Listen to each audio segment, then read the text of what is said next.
नमस्कार, तुम्हा सर्वांचे स्वागत आहे धनश्री ह्युमन लाईफस्टाईल या माझ्या व्लॉग चॅनलमध्ये। तुम्हाला तुमच्या परिवाराला आजचा दिवस हा खूप छान व आनंदमय जाऊ। चला तर मग आता आपल्या एका डेली व्लॉगला सुरुवात करूया।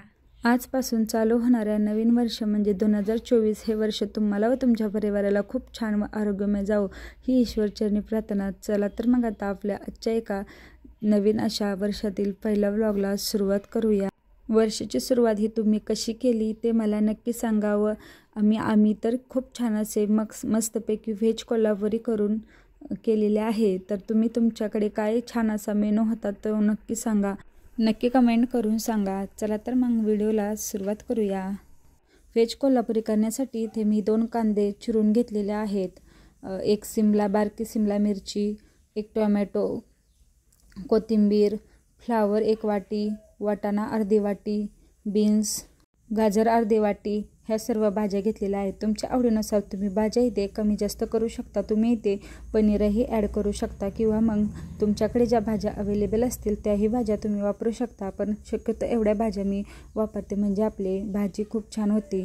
व जर तुम्हाला वर्षभर बीन्स किंवा गाजर कसे फ्रोझन करून ठेवायचे याचा जर व्हिडिओ पाहायचा असेल तर त्याची लिंक मी खाली नक्की डिस्क्रिप्शन बॉक्समध्ये देते, नक्की पहा। मी तर अशा प्रकारे वर्षभर भाज्या टिकून ठेवते। चला तर मग आता रेसिपीला सुरुवात करू। इथे कढईमध्ये मी 1.5 चमचा इथे तूप घेतलेला आहे। आपल्याला या भाज्या आधी थोड्याशा परतून घ्यायच्या आहेत, त्यामुळे खूप छान अशी चव येते। त्यामध्ये 3 ते 4 तुकडे दालचिनीचे टाकलेले आहेत व 1 चमचा जिरे टाकलेले आहे। जिरे चांगले फुलले की त्यानंतरनी 1-2 चमचे ठेचलेला असा आलं लसूण टाकलेला आहे। तुम्हाला पेस्ट वापरायची असेल तर वापरू शकता।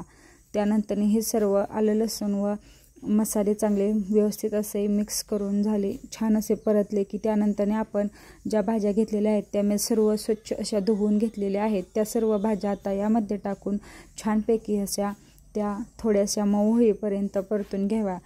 तूप व आलं लसूण पेस्टमध्ये भाज्या आपल्या परतल्यामुळे त्याला आपल्या भाजीला छान अशी चव येते। त्यामुळे मी अशा प्रकारे 20 ते 25 मिनिटं या भाज्या मोठ्या गॅसवरती छान अशा परतलेल्या आहेत। त्यामध्ये चवीनुसार अगदी थोडेसे मीठ टाकायचे, कारण आपण नंतरने वाटणामध्ये मीठ टाकणार आहोत। व वाटाणा मी सगळ्यात शेवटी टाकलेला आहे, म्हणजे वाटाणा शिजायला खूप वेळ लागत नाही, तो पटकन असा मऊ होतो। अशा प्रकारे आता मी त्यात 5-6 तमालपत्रे टाकलेले आहेत। आता वाटण बनवूया। इथे 1-2 कांदे चिरलेले मी छानपैकी असे तांबूस रंगावरती येईपर्यंत भाजून घेणार आहे। अशा प्रकारे कांदा भाजलेला आहे, त्यातच मी आता टोमॅटो मऊ होईपर्यंत टाकणार आहे। टोमॅटो अशा प्रकारे भाजला म्हणजे त्यातील आंबटपणा निघून जातो व आपली भाजीला आंबट अशी चव लागत नाही। व त्यानंतर थोडेसे खोबरेही टाकलेले आहे। हे सर्व वाटण आता मिक्स करून छान असे भाजून घेतल्यानंतर थंड करून मी वाटून घेणार आहे। इथे कढईमध्ये 3 चमचे तेल घेतलेले आहे। तेल तापले की त्यामध्ये मी मीठ टाकलेले आहे। तेलामध्ये जर मीठ परतले तर आपल्या भाजीला एक छान अशी वेगळी चव येते। तुम्ही नक्की ही ट्राय करून पहा।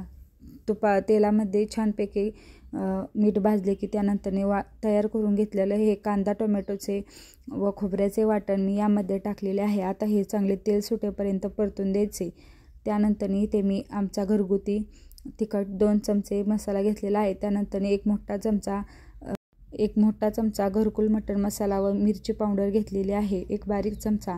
अशा प्रकारे मी फक्त 3च मसाले वापरलेले आहेत, खूप छान अशी चव येते। त्यानंतर या वाटणामध्ये सर्व मसाले चांगले तेल सुटेपर्यंत परतून द्यायचे। पहा आता जेवढा मसाला आपण छान भाजेल तेवढी आपल्या भाजीला चव छान येते। पहा कशा प्रकारे कलरही आलेला आहे। त्यानंतर त्याच वाटणाच्या डिशमध्ये मी गरम पाणी वापरलेले आहे।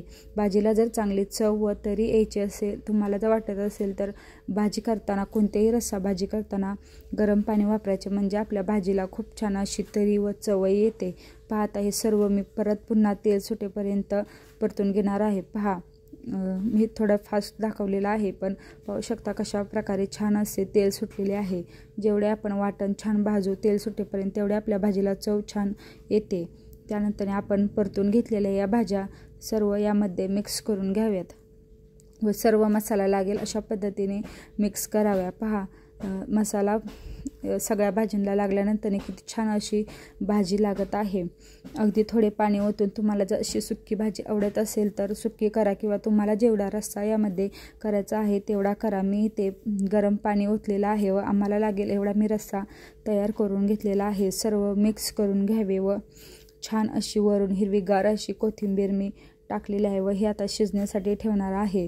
आपल्या भाज्या तर अर्ध्या शिजलेल्या आहेत, पण अर्ध्या भाज्या शिजण्यासाठी ठेवायचे. पहा, अशा प्रकारे तयार झाली. आता वरून एक फोडणी करूया. ते 2 चमचे मोठे 2 चमचे तूप घेतलेले आहे व त्यामध्ये 1 चमचा आलं व लसणाची पेस्ट टाकलेली, ठेचून लसूण टाकलेला आहे व त्यानंतर 3 ते 4 मिरच्या टाकलेल्या आहेत.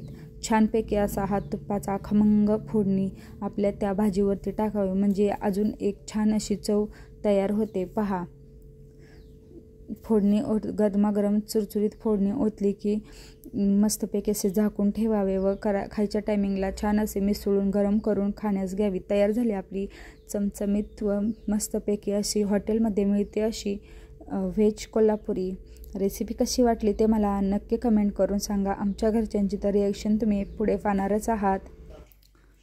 रानूबाई सांगा.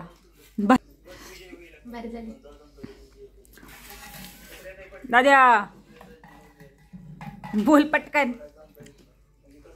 वा, अतिशय सुंदर आणि सुरेख आणि छान, ब्युटिफुल.